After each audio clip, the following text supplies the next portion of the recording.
G'day guys, I'm Can't Find the Sky and welcome to my video on, wireless item transport or item teleportation or whatever you want to call it.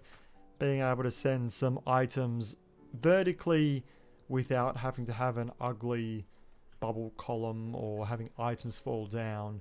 So, as a bit of an example, in my survival world, you can see down here I've got this portal just here, and every now and then it spits out gunpowder, and that portal itself, if we go into a free cam, is actually connected right down to this gunpowder farm down here.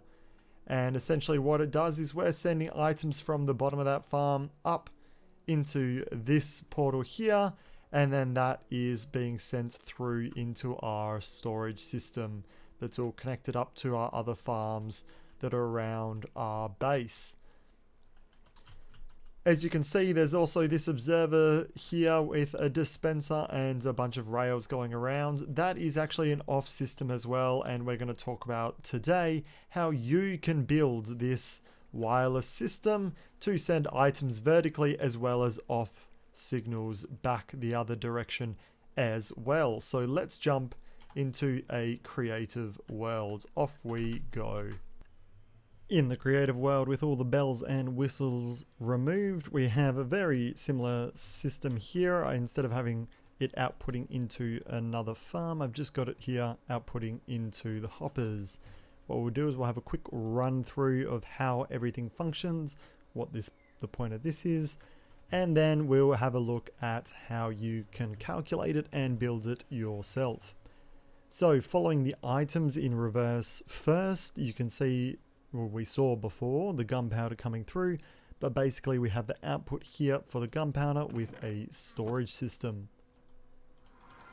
In the nether, we have a dropper and hopper system that sends it through from the input portal, and that input portal is connected at the bottom of the farm, which we can see gunpowder coming through again. This system here is our on-off system, so in following that in reverse, that system is currently on, but it can be turned off via an arrow hitting that target block. That target block is triggered by this dispenser here, which in turn is triggered through the target block hit by that dispenser there. So ultimately, with just this little setup here, but you can do it so that it's toggleable with a button or with a lever, where you have a system sent down to turn the system off and on. You can see this line down there of redstone is not activated. That means the system is off. If we hit this button again, you can see now the system is on. It's a very quick signal through, just 2 arrows being sent out, and functions very, very reliably, which is great. So this means once this is all full, you can have it automatically turn off, or if you want to have a system where you've got a control room or something, you can also turn it off or on using a similar system as well. You can't have one arrow travel through 2 portals, and you can't have the items travel through 2 portals, so that's why we collect it with the target block and dispense a new one, as well as collect and re-dispense or re-drop the items with the 2 separate portals, because we need to make sure those items are re-dispensed or dropped so that the second portal will take them. Now let's jump down and have a look at how you too can build the similar system. Starting with where we were just up there, this is that same system again. So you can see I've got these arrows pointing out in the direction that the items come through, but then we also have a toggleable on-off system as well that you can set up automatically like this, or you can have it toggleable by button or by lever if you like as well. But basically this portal here connects into the nether. Inside of the nether we have this section here with that portal connecting to this one, and this one connecting to that one, and this is the one that will be below the farm. So we have this same system over here as over there, where we're sending a signal up to turn on and off the water in that gunpowder farm. But if you notice, we've got our dispensers lining up to these target blocks, and we always have hoppers lining up with where either there's a dropper or we have items coming in, making sure we are collecting all of the items. So this is essentially our output portal, our in nether portal, and then our input portal when we talk about the items. And then we do have a way to send that signal back through, which we're also using, but I generally refer to the items, so our input, our nether, and our output modules. Over here, I've got a slightly different design. You can see here that these items still do travel along from portal to portal in the same direction. However, this system is set up so that you can actually send them back. So in my overworld, I originally designed it so that everything comes in from this direction, or all the items come out from that direction. So if we have a look over here, you can see the signal goes in the back side and the items are coming out in the opposite direction to that one over there. Everything functions pretty similar, and if anything, these are slightly simpler than on that side where we've just got hoppers coming around and dropping. But I do have this sneaky little system here where we're receiving a signal on this side to send an arrow back through in that reverse direction, so that I didn't really need to worry too much about trying to move all of this around because it was underground and I didn't want to have to dig out extra space. I just wanted to keep it nice and simple.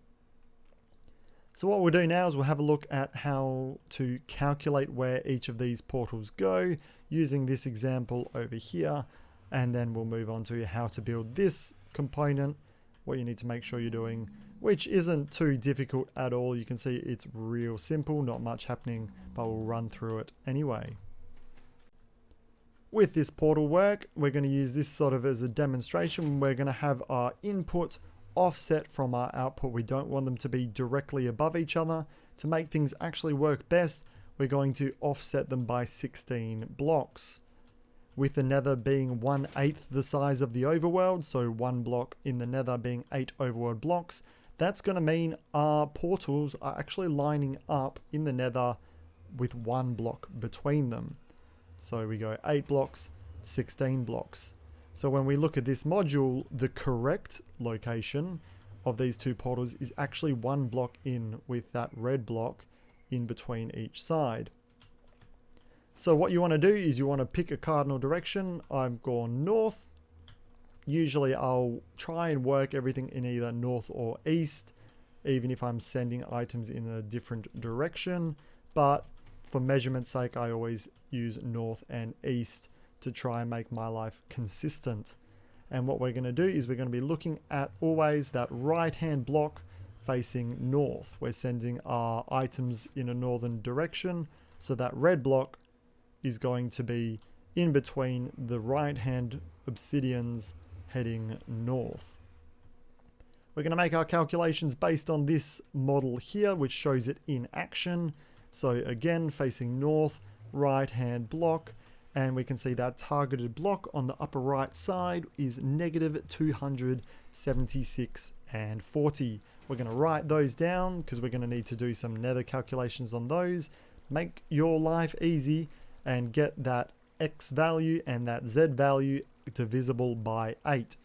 So in this case, we can see that's -25 and +5. Yes, maths. Doing that off the top of my head, it's going to be on the screen done correctly, so I hope I didn't get that wrong, but that's -25 and 5. So that's going to be our first nether portal, and then we're going to travel up to that second one.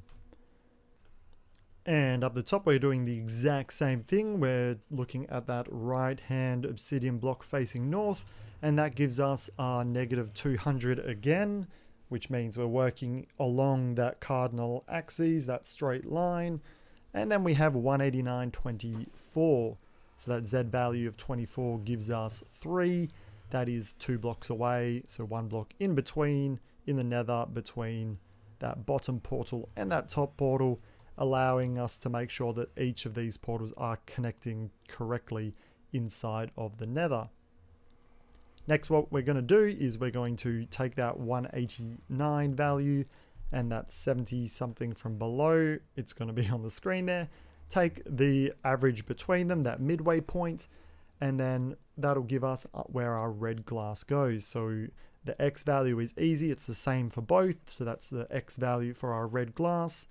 Then the Y value is that halfway point between the top and the bottom, so you can have essentially these pretty close together, as long as you're outside of probably 16 to 18 blocks is probably as close as you're going to be able to get these portals in the overworld without getting real problems. And then what we want to do is calculate that Z value, which is just that block between what we've calculated for our top and bottom. So we have 3 and 5, so that's going to give us 4 in between.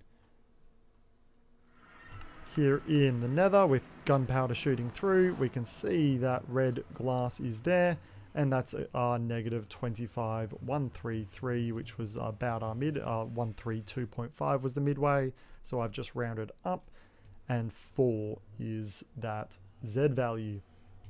And then from there we set ourselves up so we're facing north again, and we can build that in the orientation. We know that this one here, which is sitting on our Z of 6, that's going to be our input side, and then we have our output side, so we're making sure we're building ourselves with those items traveling from input to output.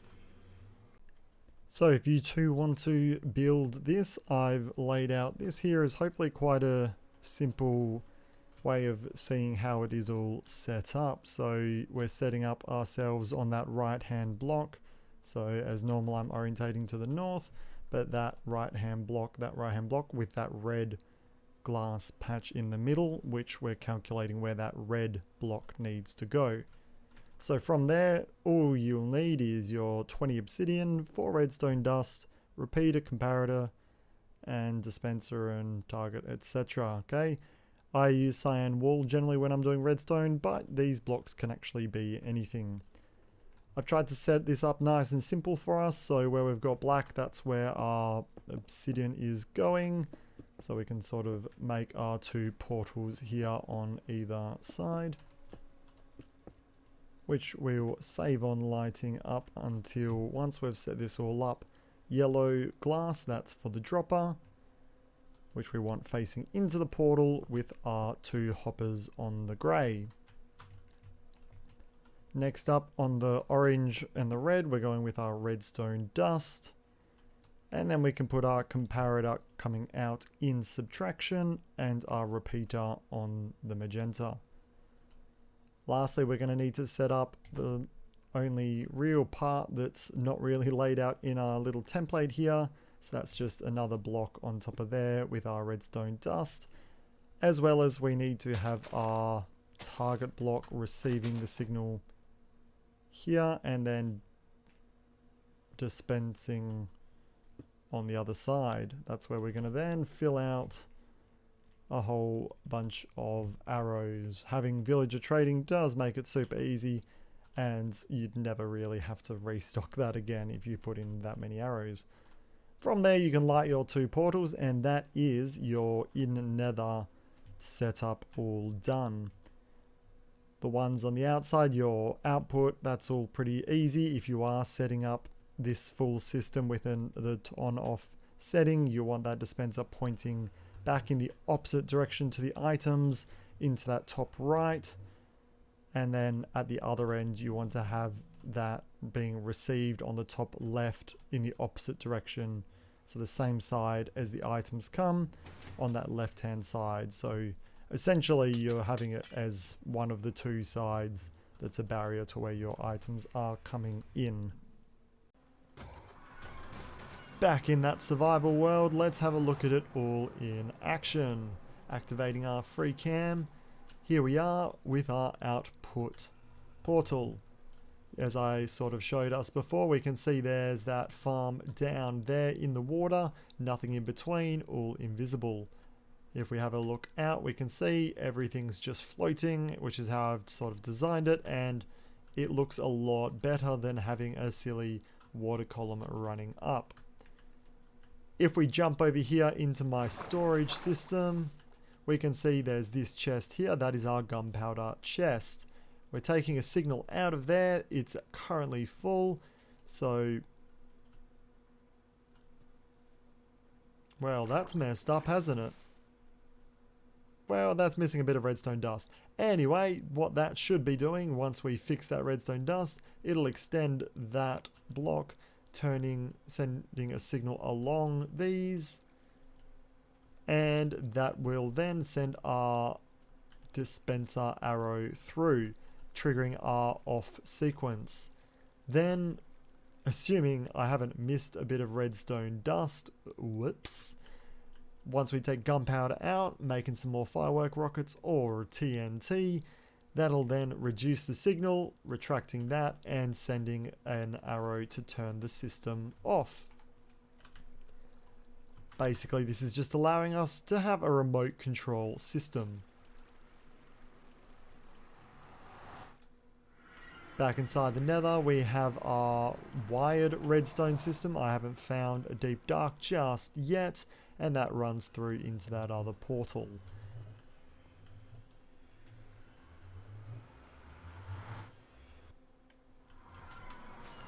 The way that this system is designed, you can use it with on-off switches, or you can use it as an automatic detection system like mine. The reason that I've got mine designed with a lot of rails is because it saves on that little bit of lag, which is why I decided to set this system up for the on-off system.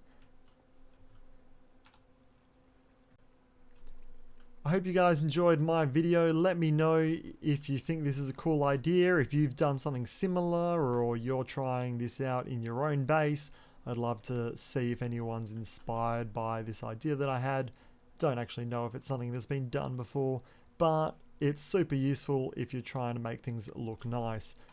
Everything obviously in here is quite clean. Everything outside obviously looks a bit all over the place, but I like how it's looking and I like that it's floating. I don't particularly want to have all this stuff connecting me to the ground and all that. So having a system like this, I think is pretty cool. Let me know what you think. Shoot a like if you enjoyed it, and I'd love to hear from you guys in the comments if you've done something similar, or if you think I can improve on this, or if you try it out yourself and you enjoy it. Otherwise, I've been Can't Find the Sky. Thanks for watching, guys, and I'll catch you in the next video. See ya.